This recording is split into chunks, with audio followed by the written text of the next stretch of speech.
Welcome to the bold analysis.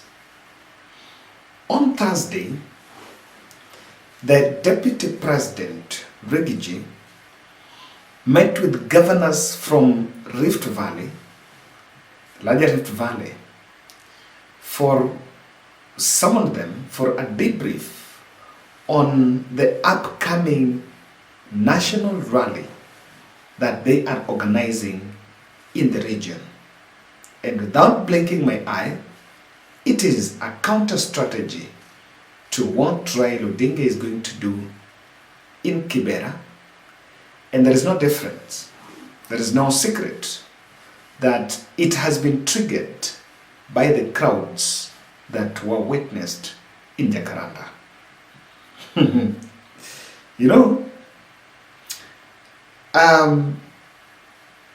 When I saw that, and I just remembered the two statements that we've always had here, that we are not going to use civil servants or governors, elected leaders for politics. We're not going to use police for politics. We're going to use that for politics. But there is something that the same statement we are seeing, we are not going to use police. I wish that amnesty, or rather that immunity, is also extended to the clergy. We are also not going to use clergy for politics. I have looked at that event. They are not yet, and I can tell you that it is just rushed. Immediately, the Deputy President got a breakthrough with that deal from the court, yeah, Pesa. I think this rally was organized. I was reading the article, and they're just saying Rift Valley. No one is there. They have not said which place. And I guess it can either be Eldoret or Nakuru, but most probably it will be Nakuru because I saw Susan Kehiga there.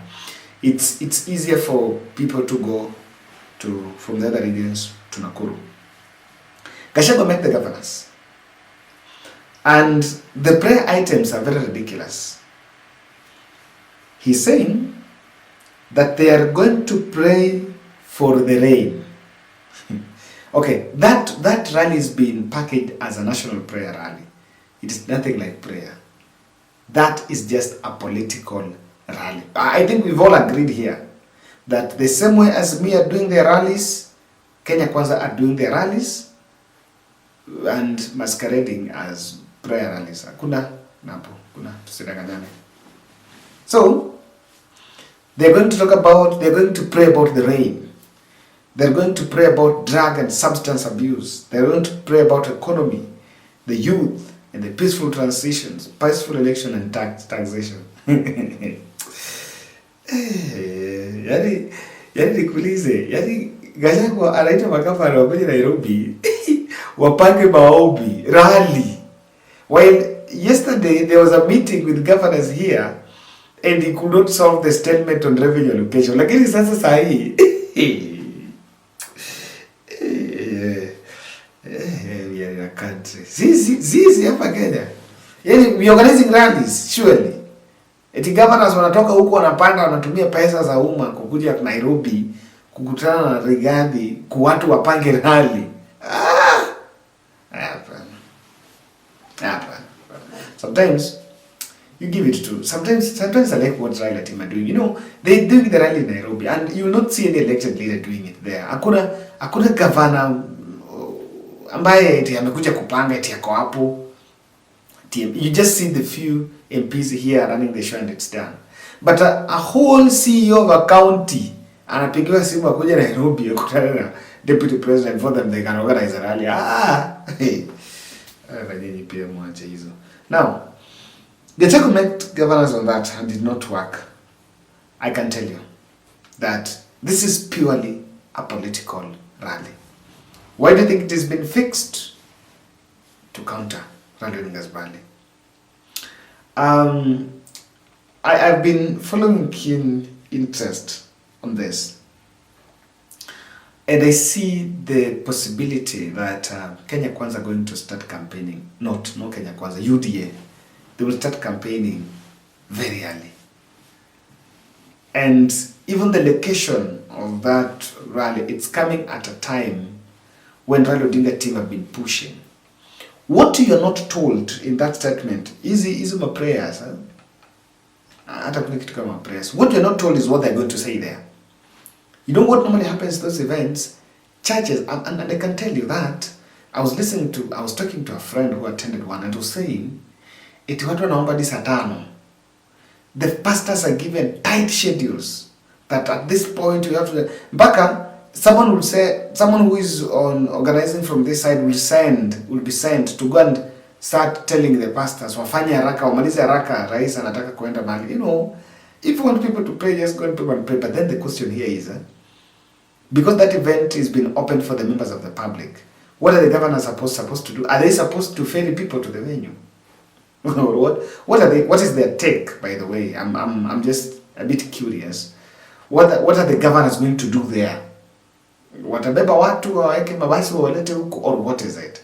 Even if you want to organize a prayer rally in Nakuru, so you just organize with the Nakuru politicians and maybe the governor, and the rest are just coming to attend because it's just a prayer rally.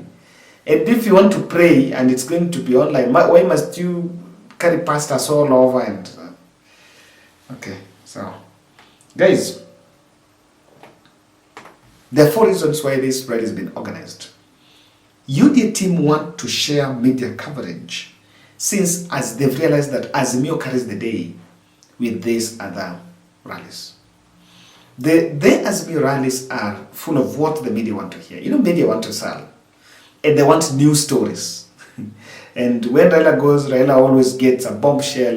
There is a way he keeps on adding something new into those rallies, and before you know, they're hitting the headlines and they become the debate of the day. So they become the debate of the week. So what they want to do, they've realized that it seems Azimio is running away, is getting a lot of media coverage, and it's because of their messaging, and they're talking about issues that people want to hear. You know, if you're the other side and people are a little bit, people want to hear what is exactly happening in the country and what does Raila say or what does Ruto think and this and that. So they've realized that if with the turnout in Kamkunji and the way it will take, they want to draw a parallel to it. Number 2, UDA are looking for the photos of crowds. You know, when Raila pulled the crowd in Jacaranda, I saw analysts, especially these panelists in TV, saying, and of course agreeing with some of us here, that the Raila we saw in Jacaranda is the Raila we know, a man who then endear himself to the people. And they know that with Raila getting more of that audience and talking to the people and that engagement, his distance with the people is a worry to UDA team because he seems to be swinging the masses. In fact, it's simple. Raila is swinging the masses. And Ruto would also want a situation where watu wakifanya story na ile crowd ya Jacaranda on Sunday, or even the crowd ya Kibera on Sunday, there is also another story about crowd William Ruto in the Rift. So even the location of that event has been organized. That location has been decided strategically for that region because that's its backyard. So the governors might facilitate maybe people coming in there. I want to believe if there is something that's been brought up to do, then it's just doing, because kama ni kuambia the deputy president how far, so you can just make calls.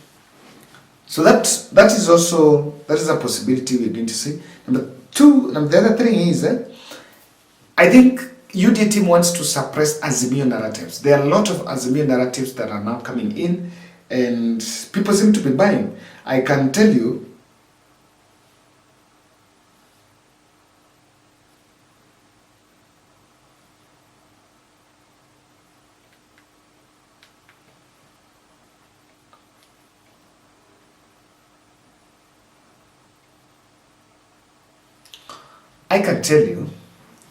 that Azimio team are going to be talking much about the president side, or rather they're going to talk about what next and what not and what that, and those narratives are getting. So when you get that, when you also organize a parallel rally, then you will also use that rally to respond.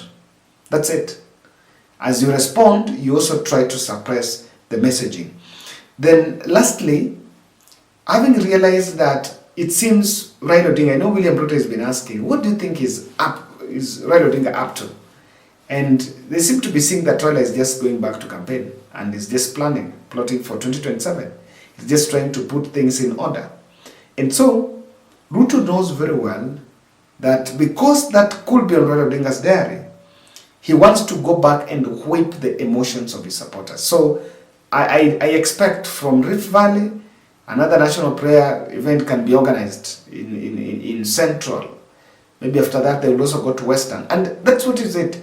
I know people want to call it prayer, whatever. They're far from it.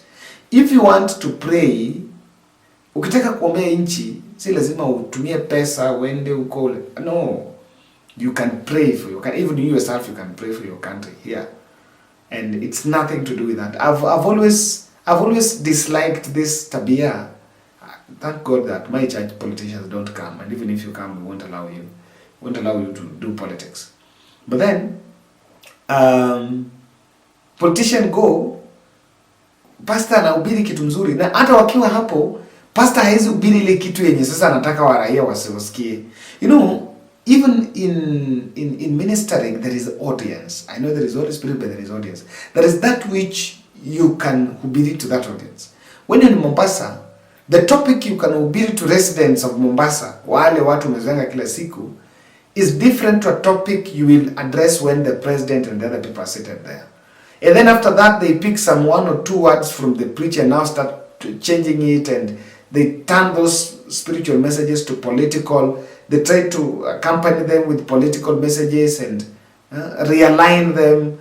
And then the whole day is spoiled. In fact, no prayers, and that's why some of us say that those are not prayer rallies. Those are just political rallies that are also attended by clergy there.